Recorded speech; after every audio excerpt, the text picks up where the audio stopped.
But Congresswoman Watson, you are very, very aware of all of these, having served those many years in the California legislature here and also as an ambassador, and you understand what apparently our colleagues on the other side tend to miss, and that is that the cost is in the system, and because there are so many uninsured who do wind up in the emergency room, the cost actually goes up.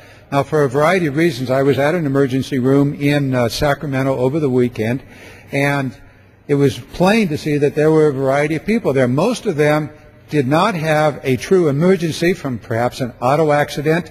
They were there with a cold, with the flu, and they were waiting. Now, America has been waiting, and they're in a waiting room that is extraordinarily expensive, as you said.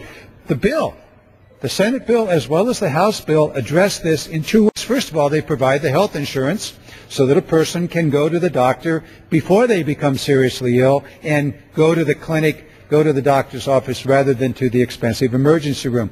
That's one way they save money. The second way is there are a variety of elements in the Senate bill as well as the House bill specifically designed to reduce the cost in the system. You mentioned one. Stay healthy. Smoking. Other health. We know that if we can keep people healthy, we reduce the overall cost. There are provisions in the bill to advance wellness. Great.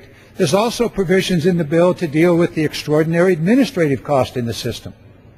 One of them, which I heard our colleagues on the other side of the aisle demean, is a national benefit package, a uniform benefit package across the nation. Now, I know from my experience as insurance commissioner, doctors, insurance companies are faced with hundreds of different kinds of policies, different deductibles, different co-pays. The result of that is extraordinary administrative cost. One way of dealing with it is to have a national benefit available through what are called exchanges, which are pools that which insurance companies can get involved in, creating a large actuarial, a large group, so the actuarial cost, the actual cost is reduced per person, and also allowing competition to exist, which is yet a third way. There'll be competition within the pool. So you've got a uniform benefit, you have competition, you have a national non-profit company operating within those exchanges, so that would provide additional competition. So you got competition keeping prices down. And on this floor, 2 weeks ago, we passed a major change in the antitrust laws, applying the antitrust laws to the health insurance. So within this area of legislation that will be voted on next week are major efforts to reduce the cost. And I have only begun. I've gone through 3 of what I think are half a dozen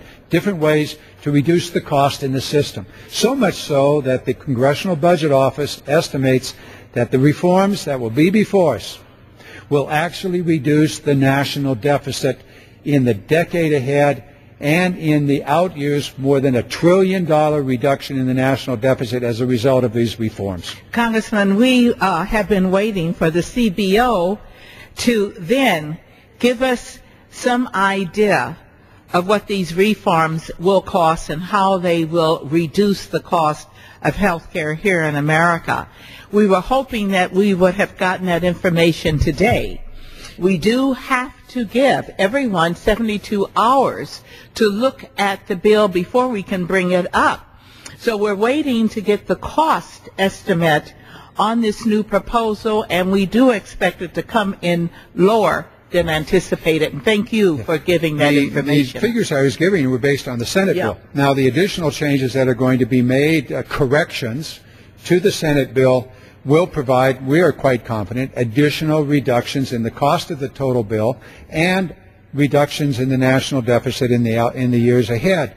The other thing that needs to be understood is that these cost reductions will be real, and many will be available in the near term. Others, as we learn how to implement the medical technology so that we have records that are readily available. So we will be able to see significant reductions in cost, as we've already discussed.